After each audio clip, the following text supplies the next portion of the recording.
नमस्कार साथियों, best study exam में आप सभी का स्वागत है।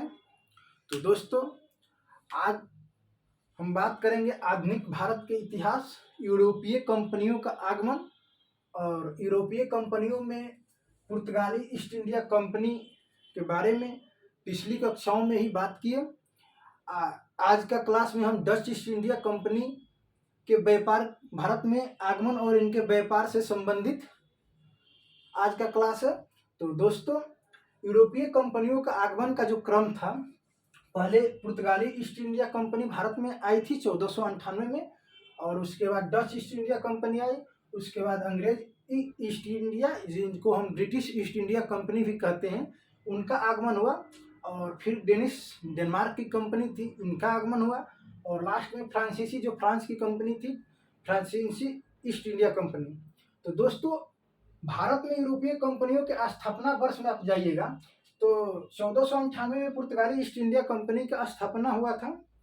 और जो डच तो आए तो पहले भारत में थे, लेकिन इनसे पहले लगभग ये लोग अंग्रेज और डच समान समय पर आए थे।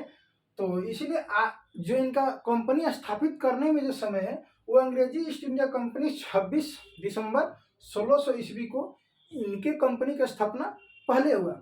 पुर्तगाली ईस्ट इंडिया कंपनी के बाद भारत में कोई कंपनी स्थापित किया, वो अंग्रेजी ईस्ट इंडिया कंपनी थी। आगमन में डच ईस्ट इंडिया कंपनी दूसरे स्थान पर, और दूसरे स्थान पर हम जब इनकी कंपनी का स्थापना के क्रम में जाएंगे तो अंग्रेजी East India Company. Dutch East India Company आई तो 1596 में ही भारत थी, लेकिन इनकी कंपनी का स्थापना हुआ 1602 ईस्वी में।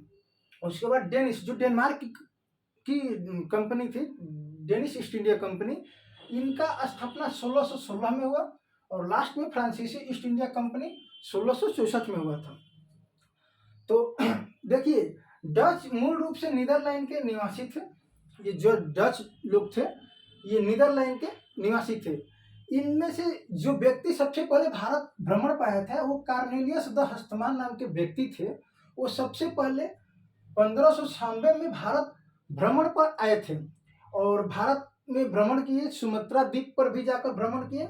उसके बाद ये जाकर जो भारत में 1596 से लेकर 1601 ईस्वी तक छोटी छोटी कंपनियां, डच थे नीदरलैंड के, छोटी छोटी इनकी कंपनियां आकर भारत में व्यापार शुरू कर दिए थे।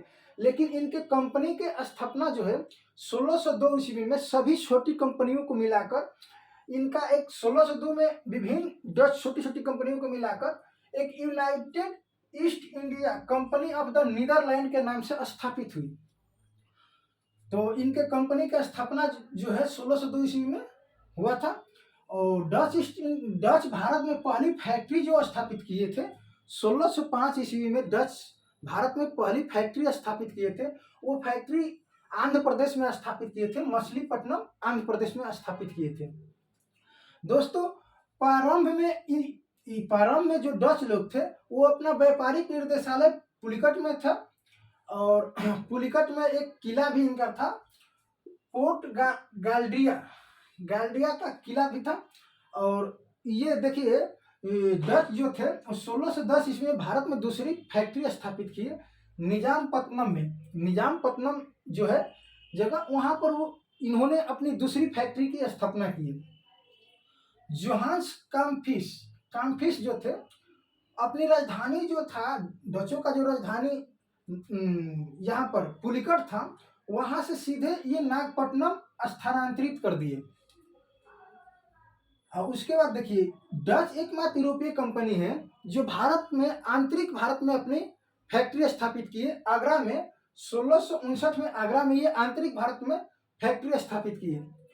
और इनका जो एक 1616 में फैक्ट्री स्थापित किए थे, वो सूरत में स्थापित किए थे।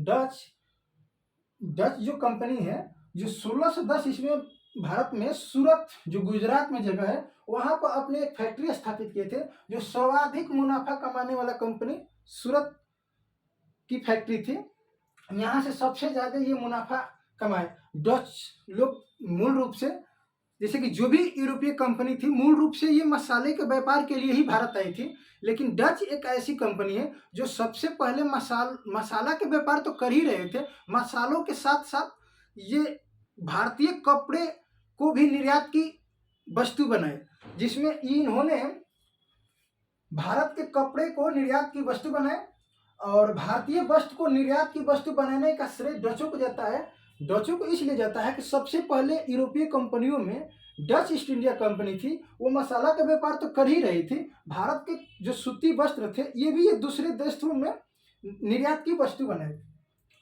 और डच ईस्ट इंडिया जो कंपनी थी वो 1659 में बेदरा के युद्ध में अंग्रेजी ईस्ट इंडिया कंपनी जो है उससे पराजित, अंग्रेजी ईस्ट इंडिया कंपनी इनको 1659 में बेदरा के युद्ध में पराजित कर दिया। उसके पश्चात डच ईस्ट इंडिया कंपनी सभी व्यापारिक कोठी जो है वो अंग्रेजी कंपनी के अधिकार हो गया। डच लोग 1805 ईस्वी में सारी व्यापारी भारतीय कंपनी को बेचकर ये सुमात्रा द्वीप चले गए, लेकिन वहाँ भी लॉर्ड मिंटो जो था अंग्रेजी गवर्नर था, ब्रिटिश ईस्ट इंडिया कंपनी का जो गवर्नर था लॉर्ड मिंटो, उन्होंने उनको वहाँ भी पराजित किया, सुमात्रा द्वीप पर भी पराजित किया और जावा द्वीप जो है उसे छीन लिया। दोस्तों, भारत में डच के महत्वपूर्ण बस्तियां जो फैक्ट्री स्थापित किए थे, महत्वपूर्ण फैक्ट्री में, जिसमें मछलीपट्टनम में 1685 ईस्वी में स्थापित किए थे, पुलिकट में 1610 ईस्वी में स्थापित किए थे, सूरत में 1616 में सबसे ज़्यादा मुनाफा इनको सूरत ही फैक्ट्री से हुआ था, बिमलीपट्टनम में 1641 ईस्वी में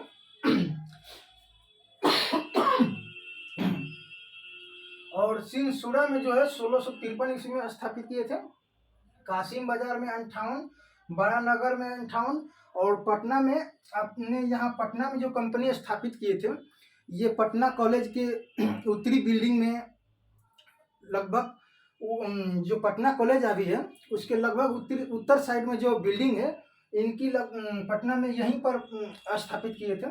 और नागपट्टनम में भी 1658 में, लास्ट में एक कोचिंग जो है केरल में, वहाँ पर 1663 में फैक्ट्री स्थापित किए थे।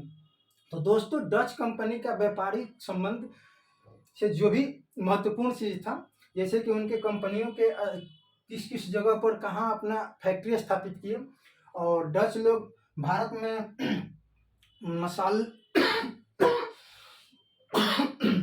मसाला का व्यापार तो कर ही रहे थे, साथ साथ भारतीय वस्त्र को भी निर्यात की वस्तु बनाए, जिसमें इसी के वजह से भारतीय कपड़ों का निर्यात का श्रेय भी डचों को ही जाता है। तो दोस्तों, ये रहा डच ईस्ट इंडिया कंपनी से संबंधित महत्वपूर्ण चीज़ों को। तो ठीक है, मैं इस वीडियो को यहाँ पर ही रोकते हैं। अगले वीडियो में हम बात करेंगे डेनिश ईस्ट इंडिया कंपनी। देखिए, Danish east India company Bharat में बहुत कुछ नहीं की, ये कंपनी जरूर स्थापित की है, लेकिन कुछ दिनों बाद अंग्रेजी ईस्ट इंडिया कंपनी यानी ब्रिटिश ईस्ट इंडिया कंपनी को बेचकर स्वदेश लौट गई। तो अगले वीडियो में हम बात करेंगे फ्रांसीसी ईस्ट इंडिया कंपनी के बारे में। तो दोस्त, ये वीडियो यहीं पर रखते हैं। और एक बात और है उसके बाद हम लाएंगे एक वीडियो भारत के राष्ट्रपति